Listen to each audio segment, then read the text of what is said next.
لا تدركه الأبصار وهو يدرك الأبصار وهو اللطيف الخبير۔ آنکھیں اس کا احاطہ نہیں کر سکتی اور وہ تمام آنکھوں کا احاطہ کیے ہوئے ہیں، اور وہی ہر باریک چیز کو جاننے والا بڑا خبردار ہے۔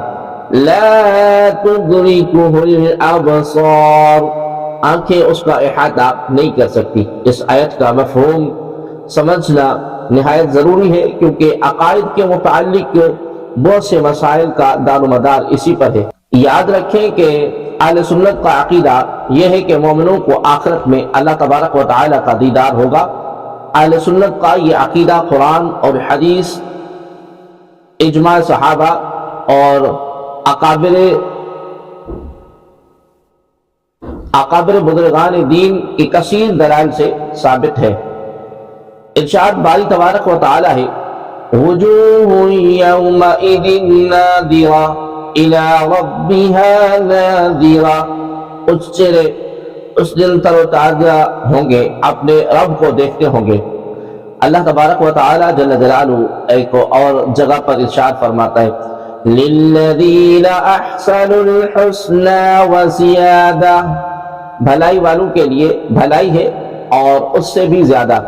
سیاستہ کی بہت حدیثیں یہ ثابت کرتی ہے کہ اس آیت میں زیادت سے دیدار الہی مراد ہے۔ حضرت سیدنا موسیٰ علیہ نبینا علیہ السلام کی بارگاہ میں عرض کی، اللہ تبارک و تعالیٰ کی بارگاہ میں عرض کی، رب ارنی انظر الیک، اے میرے رب مجھے اپنا دیدار دکھا کہ میں تجھے دیکھوں۔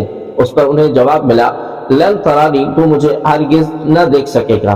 اس آیت مبارکہ میں اللہ تبارک و تعالیٰ نے یہ نہیں فرمایا کہ میرا دیدار ناممکن ہے، کیونکہ حضرت سیدنا موسیٰ علیہ السلام عارف باللہ ہے۔ اگر دیدار الہی ممکن نہ ہوتا تو آپ ہرگز سوال نہ فرماتے۔ اس سے ثابت ہوا کہ دیدار الہی ممکن ہے۔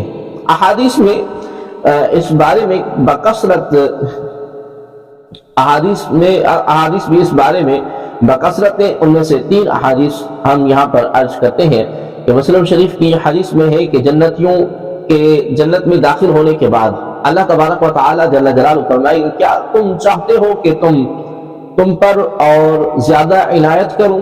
وہ عرض کریں گے، یا رب کیا تو نے ہمارے چہرے سفید نہیں کیے؟ کیا تو نے ہمیں جنت میں داخل نہیں فرمایا؟ کیا تو نے ہمیں دوزخ سے نجات نہیں دی؟ رسول اللہ صلی اللہ علیہ وآلہ وسلم نے فرمایا، پھر پردہ اٹھا دیا جائے گا تو دیدار الہی انہیں ہر نعمت سے زیادہ پیارا ہوگا۔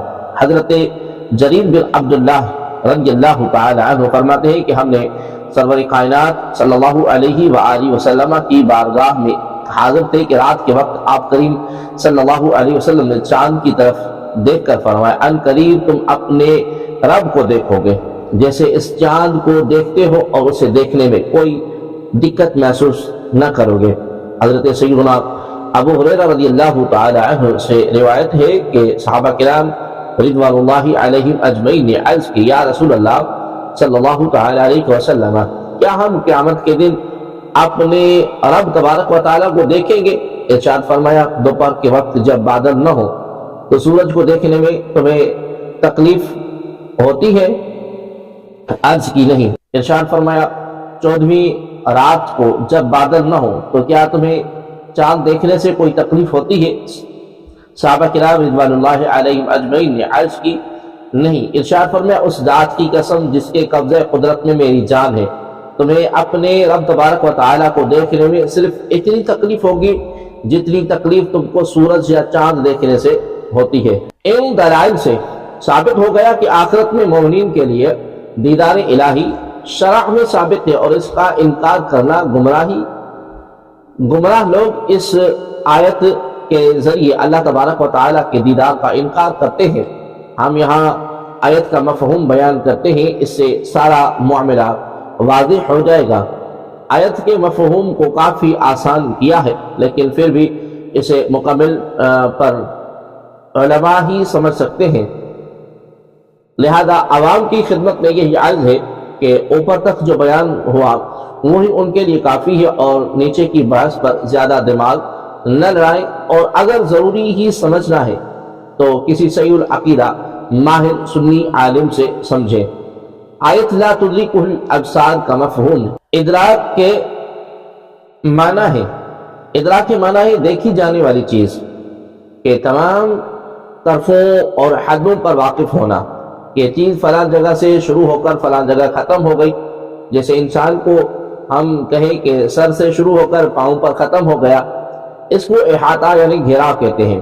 ادراک کی یہی تفسیر حضرت سعید بن مسیب اور حضرت عبداللہ بن عباس رضی اللہ تعالی عنہما سے منقول ہے، اور جمہور مفسرین ادراک کی تفسیر احاطہ سے فرماتے ہیں، اور احاطہ اس چیز کا ہو سکتا ہے جس کی حدیں جہتیں ہوں۔ اللہ تبارک و تعالی کے لیے حد اور جہت محال ہے، تو اس کا ادراک اور احاطہ بھی ناممکن۔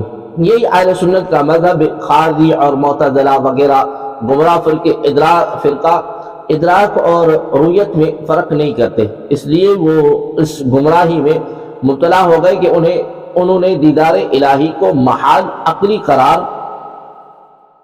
دے دیا۔ حالانکہ اگر یہ کہا جائے کہ اللہ تبارک و تعالیٰ کو دیکھا نہیں جا سکتا، تو اس سے یہ الزام آتا ہے کہ اللہ تبارک و تعالیٰ کو جانا بھی نہیں جا سکتا، اور جیسے کائنات میں موجود تمام چیزوں کے برخلاف کیفیت اور جہت کے بغیر اللہ تبارک و تعالیٰ کو جانا جا سکتا ہے، ایسے ہی دیکھا بھی جا سکتا ہے، کیونکہ اگر دوسری موجودات بغیر کیفیت و جہت کے دیکھی نہیں جا سکتی تو جانی بھی نہیں جا سکتی۔